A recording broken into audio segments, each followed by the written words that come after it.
Originally, we had a system we called dual federalism. This is where each branch of the government, each level of government, had its own sphere, its own area where it operated. And so if one branch operated in a sphere, the other branch just simply wasn't allowed into it. Like a layer cake. This also was a much smaller, more confined federal government with narrowly interpreted powers. So if you're familiar with a layer cake, where maybe you have one layer of chocolate and one layer of vanilla, and they don't mix. They're completely separated. This ends in the 1930s, and it is replaced with cooperative federalism.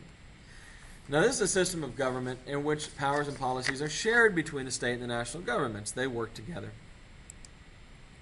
It's like a marble cake if you were to take the chocolate and vanilla and mix it all up. And so it's never really clear what's state and what's federal. Costs and administration are shared in this system. For example, you may be aware that there's a lot of federal money these days that comes to public education, but then there's a lot of strings attached. There's a lot of things that the federal government demands that we do for that money. The same is true for roads as well, and all kinds of different state government responsibilities. States must follow federal guidelines, and in return for following the federal guidelines, they get federal money. So it is still true that the federal government is not supposed to be able to simply mandate to states, even though they do it, that they should do something. What they do is they say, you can do whatever you want, but if you want this giant truck full of money, you'll do what we tell you to do. And we call that fiscal federalism. This is where the government uses its taxing, the federal government uses its taxing and spending power to get the states to do what they want. This is the basis for modern federalism. And this is how the federal government makes states comply with what it wants them to do. The great example of this, we got to go back to Brown versus Board of Education. I mentioned that after Brown was decided, virtually nothing changed. In 1955, it was just simply not true that little black kids went to school with little white kids all over this country. In the South, Brown particularly, but also places in the Midwest and even some places elsewhere, Brown was ignored and schools remained segregated. The attitude being, make us. You can't force us to segregate. And they were right. Until 1964. And in 1964, Lyndon Baines Johnson, who's of course from right down the street in Johnson City, passed or signed into law a bill called the Civil Rights Act. And in that bill, there was a lot of money for education.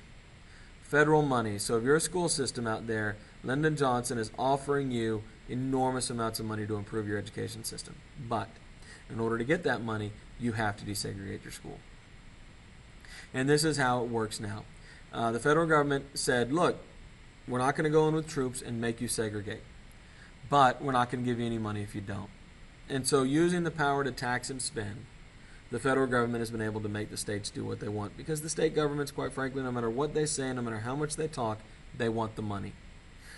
This is how Medicare and Medicaid has been implemented. Another great example of this is the speed limit. There was a woman named Candy Lightner who lost her daughter to a drunk driver. And so she started a group called Mothers Against Drunk Driving. And she wanted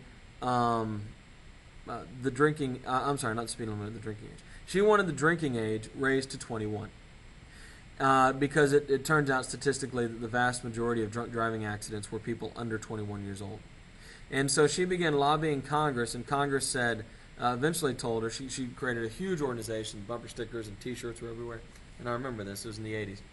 And eventually Congress said, we don't have the authority to do that. We can't simply tell the federal government, tell the state governments what their drinking age should be. And so Mothers Against Drunk Driving, her organization, came up with a clever solution. They said, well, why don't you tie a 21 drinking age to federal money for transportation, for roads? And very quickly, 49 of the 50 states raised their drinking age to 21. And they continued to get lots of federal highway dollars. Louisiana refused. And for years, you could go drink in Louisiana when you were 18. But the roads were terrible. I mean, you knew right as you crossed the border in Louisiana that you had entered Louisiana just based simply on the conditions of the roads. And I did this a number of times. Now, This is a particular irony, right? Because if you're going to have more drunk driving going on, you probably need better roads because they're safer, but that's not the way it worked out. Eventually, of course, Louisiana caved because it's really hard for politicians to turn down money.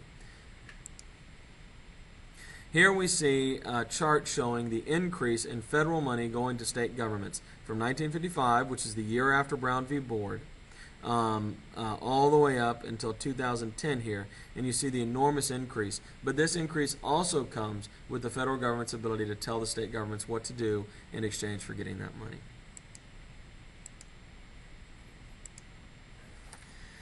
Now, this is administered through the grant system, and the grants are how the federal government gives out its money. Now, originally these grants tended to be categorical grants. These are federal grants that can only be used for a specific purpose. The federal government tells you how to spend it, and there's also strings attached. So you have to maybe, like I said, integrate your school perhaps, or raise your drinking age. Basically, the federal government says, if you do these things, we'll give you money to spend on X, whatever the federal government wants you to do.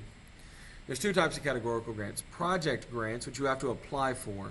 I remember Texas got a grant to build a super collider in the 80s, and we built one here, or started to build one here. I think it fell apart in the 80s. But we had to apply for that grant to get that grant. Formula grants go to every state, and they're based on a formula. So, for example, CHIPS. CHIPS is a grant to provide low-cost or even free health insurance for poor children. Well, they don't give all the states the same amount of money. What they do is they calculate how many kids you have living in poverty in your state, and then multiply that by a number and give each state that much money. So in that case, for example, Texas gets more money than anybody else. Now, categorical grants were used by Democrats, really starting primarily with LBJ in the 1960s. And Republicans began to get angry about categorical grants, particularly as they embraced the anti-desegregation movement, or maybe we should just call that the segregation movement, beginning with Barry Goldwater in '64 and then Nixon in '68.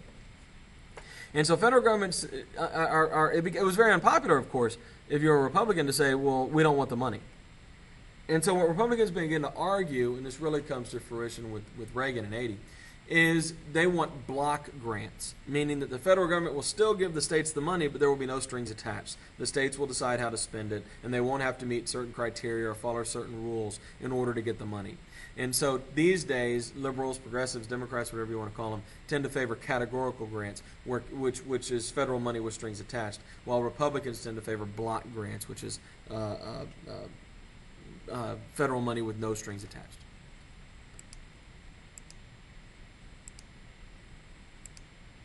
All right. There's right now about $460 billion given to states in grants every year. Actually, that was in 2009.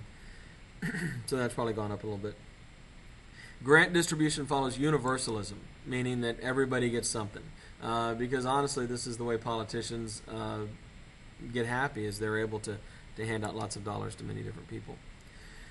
A mandate, which really we begin to see used a lot under the first George Bush, and then used even more heavily under the second George Bush, are where the federal government tells the state and local governments that they have to follow federal rules, and they will be fined. So they're not offering you money if you do it. They're saying they're going to take money away from you if you don't. This is kind of the opposite of a grant.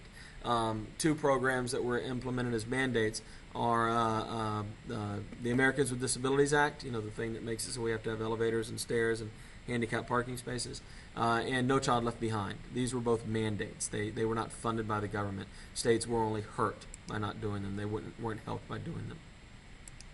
And then it says unfunded mandates.